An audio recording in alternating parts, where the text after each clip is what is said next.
Architecture, sculpture, art visuel, musique, littérature, art de la scène et cinéma, voici la classification des arts établie depuis le XXe siècle que l'on appelle les 7 arts classiques. Cependant, le XXIe siècle offre de nouveaux médias numériques, que ce soit la photographie, la télévision ou même le jeu vidéo, et on va s'intéresser aujourd'hui à ce nouveau média, le jeu vidéo. En 2020, 72% des Français sont des joueurs, dont 52% réguliers. Son influence n'est donc pas à amoindrir, et certains des jeux ont su développer un univers très enrichi, une histoire palpitante, une bande sonore exaltante et un graphisme merveilleux. Il y a donc légitimité à se demander si le jeu vidéo pourrait être assimilé à l'art, ou simplement rester dans la catégorie du jeu. Et je vais pas vous le cacher, notre analyse ne va pas plaire à tout le monde. Du coup, n'hésitez pas à donner maintenant votre avis en commentaire, on perd pas plus de temps, lance le générique.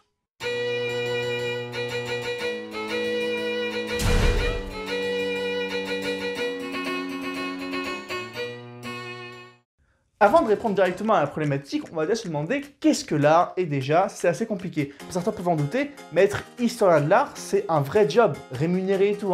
Du coup, moi, avec mes 3 ans d'histoire de l'art, je vais commencer à me jouer professionnel. Du coup, n'hésitez pas à regarder la vidéo, à vous renseigner de votre part et à construire votre propre avis. L'art n'est pas une science exacte. Ouais, c'est juste une excuse pour justifier le fait que tu vas sortir connerie sur connerie pendant cette vidéo. C'est juste que je veux construire ma propre vision des choses, et du coup, vous, si vous êtes pour ou contre, n'hésitez pas à me le dire directement en commentaire, c'est plus sympa. Ouais, c'est ça, bullshit. Oh ta gueule, Charba, lis le script. Après, on dit que c'est moi qui suis désagréable, mais bon.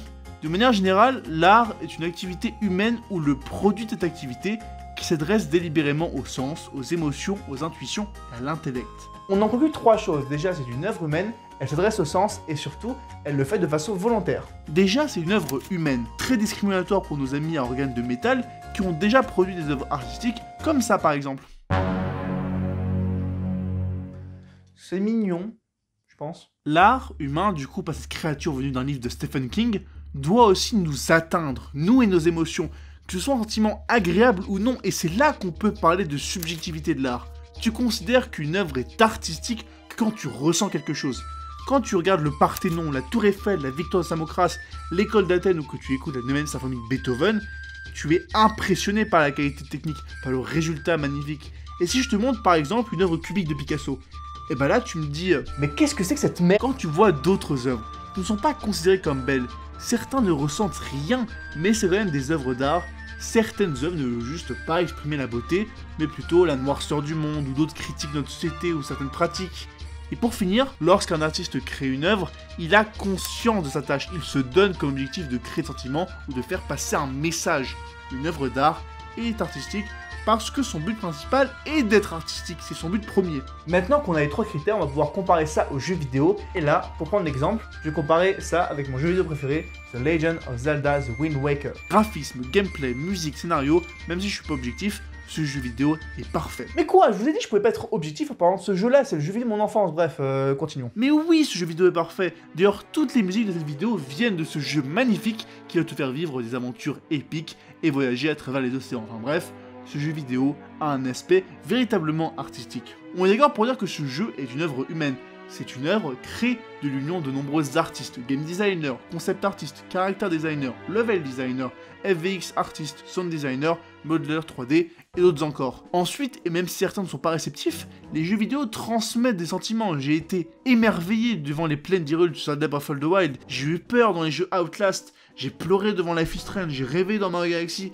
Pour Zelda Wind Waker, c'est à la fois comique, dramatique, épique, lyrique, merveilleux, fantastique, romanesque et tragique. Est-ce que je pense que ce jeu-là c'est de l'art? Vous en doutez encore? Du coup oui, le jeu vidéo est un art, et dire que durant mon enfance j'ai pratiqué tellement d'activités artistiques sur ma GameCube et ma DS...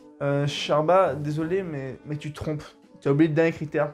Elle est pas volontairement artistique. Non mais qu'est-ce que tu me baragouines? Regarde-moi ces images, ton jeu vidéo préféré. Rappelle-toi de cette scène finale en haut du château d'Hyrule, pendant qu'un torrent de pluie s'abat sur la tour, Link et Zelda affrontent héroïquement Ganondorf, un combat épique qui se termine par le roi d'Hyrule, sacrifiant lui et tout son royaume pour laisser à la nouvelle génération un nouveau départ, loin des tumultes ténébreux du passé. Est-ce que tu t'en rappelles, Bachar? Oui, Zelda a une plastique artistique, mais c'est pas sa raison d'être. Le jeu vidéo a une forme artistique, elle a la capacité d'être de l'art, mais elle ne l'est pas. Et pour prendre un exemple, je vais parler de Mein Kampf. Attends, là, si je comprends bien, t'es en train de comparer le jeu vidéo de mon enfance quand j'avais 6 ans avec un livre qui présente la vision anticipée d'un homme qui a causé la mort de plus de 60 millions de personnes, dont des millions de juifs et de tziganes, c'est bien ça? Exactement. Est-ce que Mein Kampf est une œuvre d'art? c'est un livre, la littérature, rédigée par un homme, ayant transmis des sentiments. Pour certains, du dégoût, et pour d'autres, un intérêt particulier, mais dans ce cas-là, je n'ai aucune blague poétiquement correcte à vous donner ici, désolé. Mais ce livre n'a pas comme but d'être artistique, il a juste le but de présenter un concept antisémite et des idées politiques. Même exemple pour une usine, c'est de l'architecture, c'est spectaculaire quelquefois, regardez la hauteur des centrales nucléaires, mais le but est l'industrie, pas l'art. On va être honnête, pour le jeu vidéo, le but il n'est pas d'être artistique, le but il est seulement de divertir.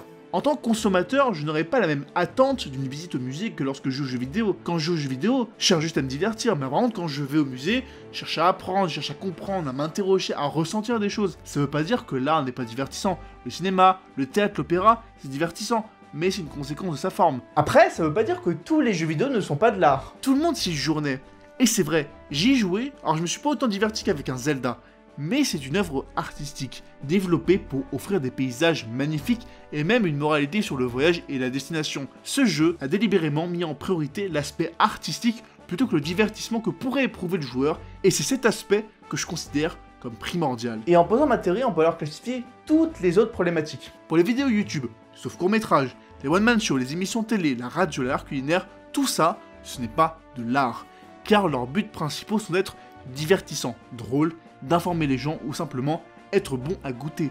Même si elles possèdent une apparence artistique, elles n'ont pas le but premier d'être artistiques. Sincèrement désolé messieurs et mesdames, mais malheureusement pour vous, le jeu vidéo, en tout cas la majorité des œuvres vidéoludiques, ne sont pas considérées comme de l'art, mais en vrai, on s'en fout un peu. Déjà que ce soit de l'art ou pas ne change strictement rien en la satisfaction que tu ressens en battant Sans dans Undertale ou en donnant tous les Korogos dans Zelda Breath of the Wild. Et puis, une œuvre artistique, ça ne veut pas forcément dire que c'est quelque chose d'incroyable. Par exemple, je vous montre cette œuvre artistique. C'est un urinoir inversé, oui. Cette œuvre s'appelle Fontaine de Marcel Duchamp et son histoire est hyper intéressante et c'est pour ça qu'elle est connue, du coup je vais vous la raconter. Marcel Duchamp, c'est le directeur de la Société des artistes indépendants de New York avec des potes et le message est très simple, on présente dans notre salon toutes les œuvres, quel que soit leur aspect artistique. Et un jour en se réveillant, Marcel s'est demandé « Non mais, est-ce que mon équipe elle accepte vraiment toutes les œuvres ?» Alors un jour, il a pris un urinoir, il l'a retourné et signé d'un faux nom, R. Mute, et l'envoie à la Société des artistes, et le jury de cette société refuse d'afficher l'œuvre. Cette œuvre représente donc à elle seule la critique de la notion de beauté dans l'art et permet d'ouvrir une nouvelle ère dans l'art, le non-beau. Très intéressant, Jabba, mais où est-ce que tu veux en venir? Bah faut pas sacraliser l'art en pensant que toutes les œuvres transcendent la réalité. Ça, c'est un urinoir, mec. Une œuvre d'art peut des fois ne rien te faire ressentir ou juste, elle peut rater dans son envie d'exprimer quelque chose. Le jeu vidéo condense tellement de styles, des jeux vidéo d'action, des jeux de tir au film interactif en passant par des simulations de vie ou des jeux de stratégie. Même si je considère que seulement quelques jeux sont artistiques, la majorité sont seulement divertissantes, et déjà c'est bien. Bon je vous laisse, moi je vais finir The Last of Us 2. En attendant, n'hésitez pas à vous abonner, à liker, à partager la vidéo si vous avez aimé bien sûr. N'hésitez pas aussi à aller sur mes réseaux, Instagram, Twitter et Discord, pour en parler, pour faire un débat. Et en commentaire, n'hésitez pas à me dire si vous pensez que le jeu vidéo c'est de l'art, j'ai des petits arguments. N'hésitez pas à venir dans 2 semaines pour une nouvelle vidéo. Et vous avez un petit sondage très important pour une prochaine vidéo, donc n'hésitez pas à le faire si vous avez un peu de temps. A plus tard sur Gwen Sherba, moi j'y vais. Merci beaucoup d'avoir regardé la vidéo jusqu'au bout. Si elle t'a plu, n'hésite pas à t'abonner et à liker. Écris en commentaire ton point de vue sur la question du jour. Je t'invite à voir mes différents réseaux sociaux, Instagram, Snapchat, Twitter et Discord. A plus tard sur le Grenier de Sherba.